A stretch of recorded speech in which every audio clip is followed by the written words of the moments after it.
그냥 얼굴만 봐도 알만한 그 유명한 배우들도 일이 없다고 그래요. 자, 여러분들 요즘에 어떠신가요?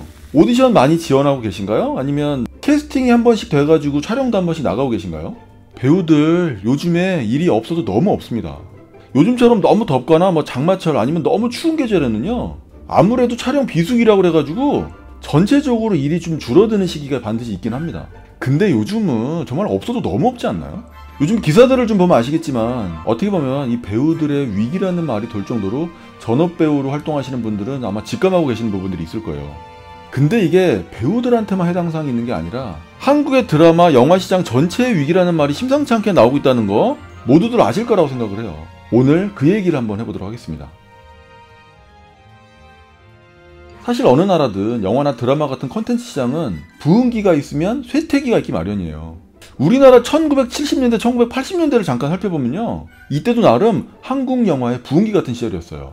뭐 지금처럼 막 툭하면 천만 관객이 나오고 막 그러지는 않았지만 그래도 영화관은 늘 언제나 붐비던 시절이 있었습니다. 그런데 이때 한국 영화의 쇠퇴기를 맞이하는 대항마가 나타나요. 바로 텔레비전의 등장이에요. 실제로 이때 이런 말이 나왔다고 그래요. 이제 영화관의 시대는 끝났다. TV의 시대가 왔다. 요즘같이 넷플릭스 때문에 영화관의 시대는 끝났다. 이런 거랑은 비교할 수 없을 만큼의 어마어마한 위기였을 거예요.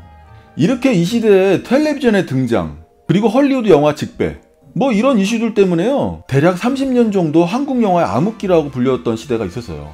그래도 한국 영화는 꿋꿋하게 버텨왔습니다. 다시 2000년대에 들어서 한국 영화의 부흥기를 맞이하죠. 이때 나왔던 영화들 한 번쯤은 다 제목 들어보셨을 거예요. 영화 친구, 실미도, 태극기 휘날리며, 이런 영화들이 2000년대 초반에 나왔던 영화들이에요. 이때는요, 말 그대로 영화가 흥행이 되면 그냥 떼돈을 번다라고 생각했던 시절이에요. 그러니 자본이 어디로 다 몰렸을까요? 영화 시장으로 자본이 엄청나게 몰렸던 시절이 있었어요. 왜냐? 대박만 나면 떼돈을 버니까. 그런 분위기 속에서 한국 영화의 퀄리티도 엄청나게 좋아지고 동시에 극장 흥행도 이어지던 시절이었어요. 그러니 어땠을까요? 한마디로 영화 쪽으로 자본이 너무 몰린 거예요. 아주 그냥 영화 쪽으로 대환장 파티가 일어났던 시절입니다.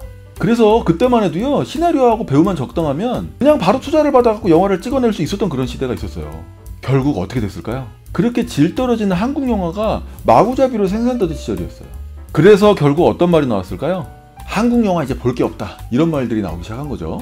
그때가 바로 2007년, 2008년 이때예요. 딱 그때 제가 영화사를 차려가지고 막 영화 제작하려고 막 했던 그런 때거든요.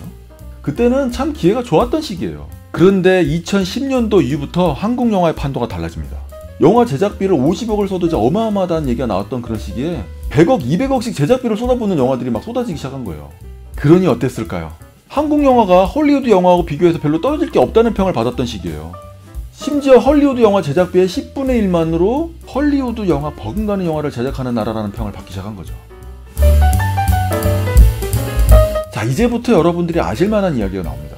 2016년경부터 슬슬 나오기 시작한 얘기가 있어요. 미국의 넷플릭스 한국 진출의 현실화. 코로나 직전쯤에 아마 여기저기서 드라마 킹덤 광고판 여기저기 많이 걸려있는 거 보셨을 거예요. 그때가 바로 넷플릭스가 한국에다가 어마어마하게 돈을 쏟아붓던 그런 시대입니다. 그래도 그때만 해도요, 한국 영화가 넷플릭스 때문에 위기를 맞이할 거란 얘기는 없었어요. 그런데 2020년 1월 뭡니까? 코로나가 출몰합니다. 사람들이 모이는 곳은 안 가는 게 상책이다, 이런 말들이 나왔죠. 그러니 어떡합니까? 너도 나도 집에서 편하게 영화를 볼 수 있는 OTT 시장으로 사람들이 몰려들기 시작했겠죠. 어떻게 보면 현재 한국 영화의 쇠퇴기, 이렇게 찾아온 게 아닌가 싶어요. 물론 코로나 때문만의 문제는 아니죠. 자, 하지만 지금은요, OTT가 한국 영화와 드라마 시장을 꽉 잡고 있다는 사실은 부정할 수가 없게 되었어요. 이런 와중에 한국의 영화 제작사, 드라마 제작사들은 어떻게 대응했을까요? 여러분들이 제작자라면 이 넷플릭스를 이기기 위해서 어떻게 했을까요? 맞아요. 넷플릭스보다 더 강력하게, 더 많은 물량을 쏟아부어가지고 어떻게든 사람들을 유혹해야만 했었을 거예요. 그렇게 강력한 컨텐츠를 만들어야 채널 편성도 되는 거니까요. 그리고 예전에는 한국 예술시장만 봐도 크게 문제가 없었는데 이제는 모든 컨텐츠가 글로벌하게 가지 않으면 수지를 맞출 수가 없는 시기가 돼버린 거죠.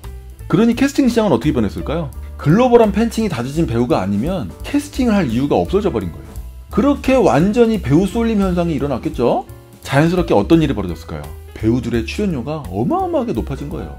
동시에 또 어떤 게 문제였을까요? 최저임금 상승, 스태프들 인건비도 어마어마하게 높아진 겁니다. 그런 식으로 아주 자연스럽게 영화나 드라마의 제작비가 최소 1.5배에서 2배까지 높아졌다고 그래요. 근데 문제는 뭘까요? 그렇게 어마어마한 제작비로 만들어 놔도 사람들이 보지를 않는다는 거예요. 요즘 여러분들 마지막으로 영화관에서 영화 본 게 언제인가요? 어쩌면 예전만큼 영화관에 가서 영화를 보는 게 많이 줄어들었다, 이렇게 말씀하실 것 같아요. 왜 그럴까요? 요즘요 볼 게 너무 많아요. 유튜브도 볼 게 넘쳐나죠. 쇼츠나 쇼폼, 웹툰, 웹소설, 볼거리가 넘쳐납니다. 그러다 보니까 넷플릭스도 가입해놓고선 볼 시간이 없어서 못 본다는 얘기가 나오는 거예요. 그러니까 어떤 일들이 벌어졌을까요? 영화나 드라마 쪽으로 들어갔던 광고비가 여기저기 다른 컨텐츠 쪽으로 많이 분산됐겠죠.